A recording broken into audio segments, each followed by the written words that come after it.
I've been wanting to do a video about how this 2016 presidential election between Hillary Clinton and Donald Trump was the most important election maybe in the history of the United States. But important, I don't think that's the right word. So this video is going to be about how the 2016 presidential election is the most consequential and revealing election, perhaps, in the history of the United States. I want to illustrate it by taking us back a little ways, back to the aftermath of Hurricane Katrina, when George Bush was in office. Now, you may remember that it took him a while to actually go down to New Orleans and land. And it was kind of a debacle. You know, the levees broke. He hadn't really prepared. He had Brown, I believe his name was Mike Brown, as the director of FEMA, and Bush had said, "Oh, I trust you, Brownie." He was like some friend of his. Before that, he had been like the equestrian council president or some crazy rich guy thing. And so a lot of people were saying George Bush had not handled this right, and it was because it was New Orleans and a poor city and a black city. And when they were doing the Katrina relief telethon, that famous moment, Mike Myers is presenting with Kanye West. Everybody had just been reading the teleprompter. They come back on. Mike Myers reads his little part. Then it's Kanye's turn to talk. And Kanye says, George Bush doesn't like black people. And Mike Myers' face, you gotta go. If you don't remember it, it's one of those moments. I'm sure it's out there on YouTube. Just Mike Myers' face like, what the fuck did this guy just say? And you remember when Kanye said that. And look, it may or may not be true. You know, I'm sure George Bush doesn't have a lot of close personal black friends. You know what I mean? That he kicks it with a lot.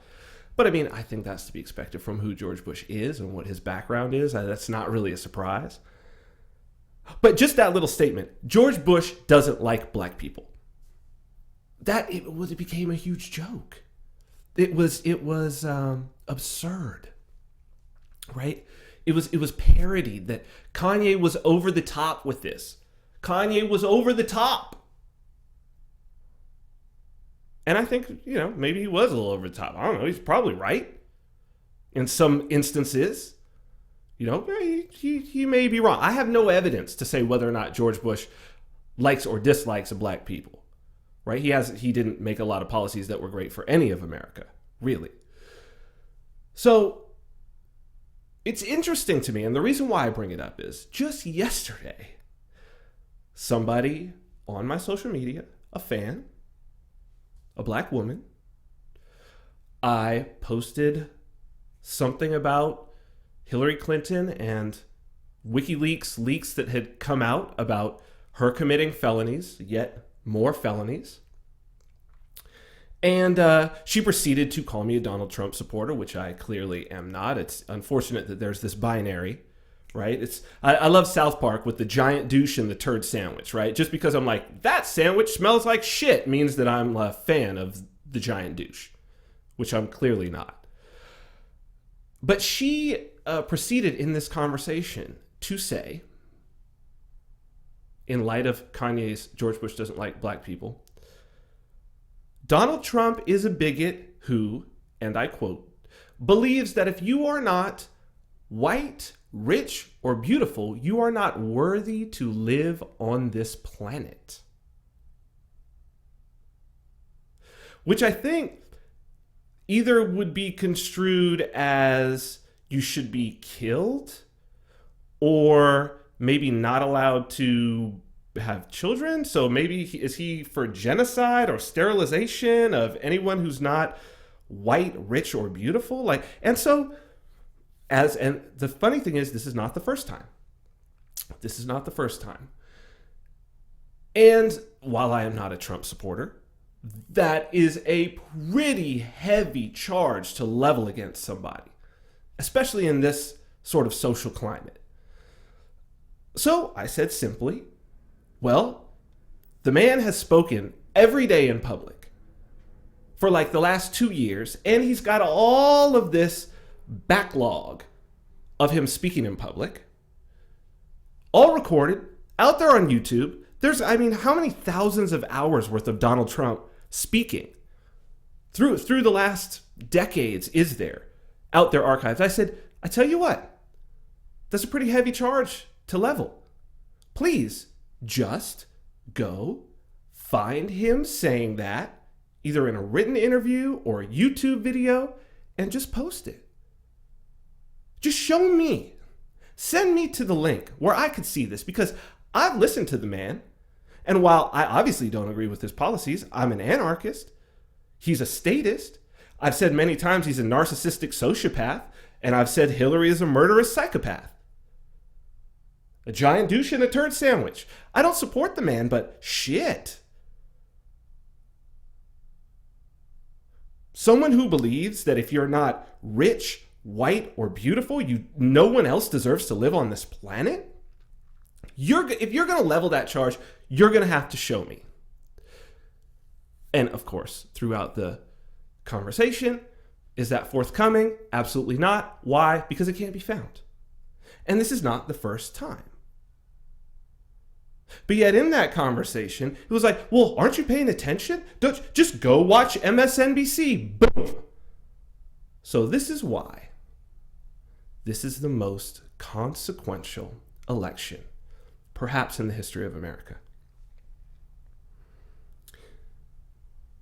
The very First Amendment, Bill of Rights, First Amendment, so important, right? The foundation, really, of when people say, oh, America is a free country. We are free in this, proud to be an American. What that First Amendment. What's the First Amendment? Freedom of speech, freedom of religion, which basically says the state will not establish a religion and will not force anybody into religion, and the freedom of the press. The freedom of the press. Because those portions of founders who were skeptical of the Constitution, and there were quite a few, there were some pretty anarchist founders. Those are the ones who insisted on the Bill of Rights. They were writing against the Constitution from the beginning. The Anti-Federalist Papers. They were skeptical of it. They thought it's going to go to the place where we've got it at right now. Freedom of speech, obvious why that's important. Oh, also in there, freedom of assembly, which in many ways goes with freedom of religion. So you're free to speak. You're free to get together and say shit against the government. You're free to get together and try to peaceably assemble. You can't riot. You can get together and peacefully say this is bullshit. And freedom of religion. Freedom of the press. Why? Why? Because even in that time, the Federalist Papers and Anti-Federalist Papers, so much of what built the United States, so much of the understanding of the people to even be able to vote, they understood at that time the information came from the press. The people can't know everything. If the press is co-opted, if the press is not free, the people can't be free. They're not free to make a vote because their minds aren't free. This is George Orwell, 1984. If you haven't read it, go read it. Because the hero is working in a state-controlled authoritarian press where they are changing around reality. And it is in that changing of reality where they are able to control the public.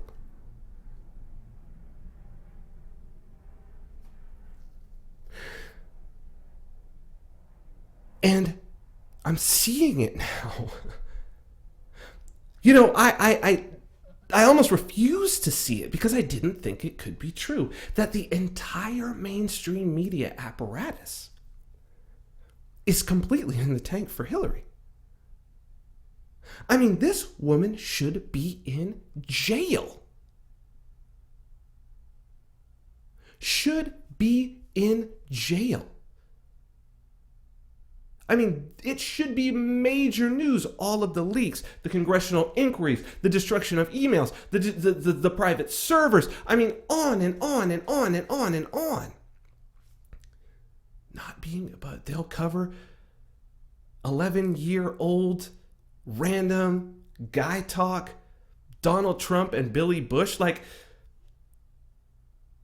and outrage. Oh my God, I can't believe this. Oh my God. Even Republicans, oh my God. John McCain, Senator John fucking McCain, who was a Navy pilot in Vietnam. Oh, my virgin ears. This man was a fucking POW. Oh, my virgin ears, I'm withdrawing my support for his lewd. He said, grab him in the pussy. I'm withdrawing my support. So you're telling me you were a Navy pilot in the 70s and a prisoner of war, and grab him in the pussy offends you?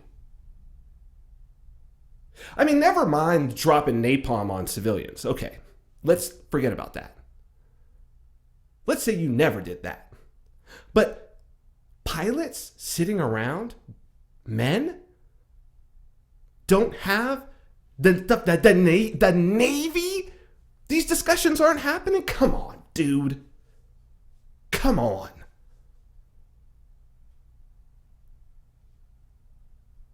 But that's not a felony. And so I've asked myself and wondered, like, why though? Why? Why would the media be so in the tank for Hillary Clinton?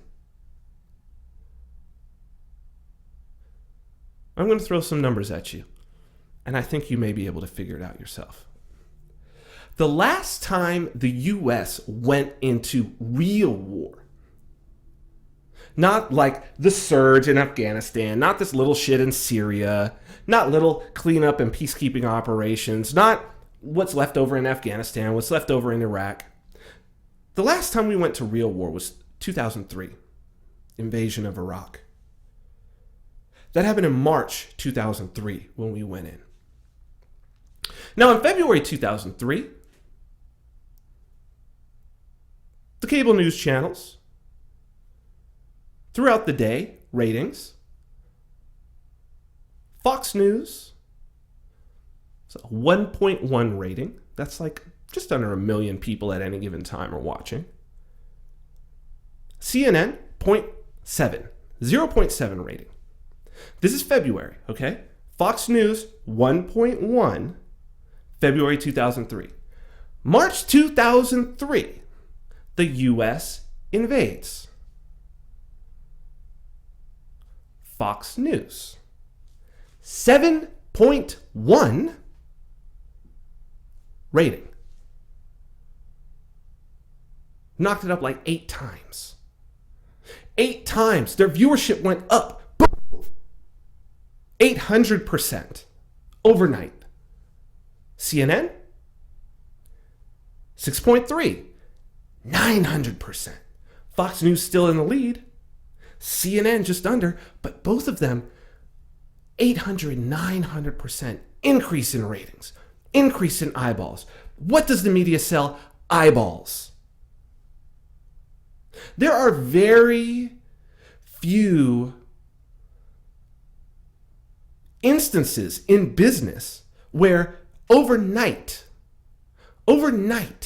not because of a holiday, something planned, not because of some new innovation that you had, some new product launch. Well, I guess we could call it a product launch. Where your ability, the price that you can sell your product for, goes up 8 or 9 times.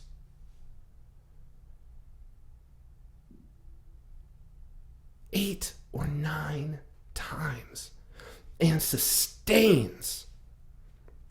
It sustained through the invasion to the toppling of Saddam. Come on, during the war, everybody goes. And that's all they watch is cable news. And they read the New York Times and they read the Washington Post. And who's in the tank for Hillary Clinton? Who keeps threatening Russia? And who's got their claws out and is attacking the other guy who has said, and I've heard him say it a half dozen times, what if we actually got along with Russia? What could we do if we actually got along with Russia?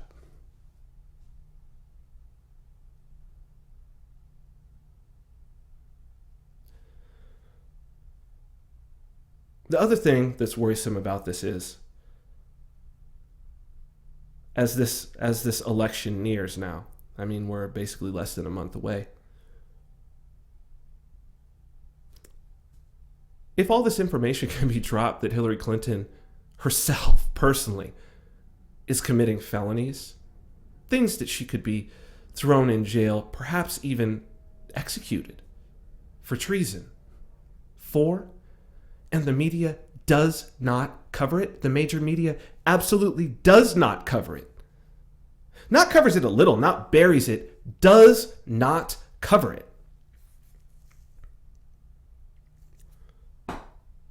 Why should I believe they'd cover election fraud?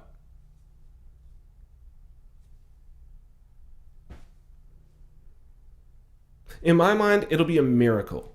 A miracle if Trump wins this. Even if he's got the landslide of votes, which I think is actually what's going to happen. It'll be a miracle if he wins this. Because what this is about is it's about a drive to war. For ratings. For ratings.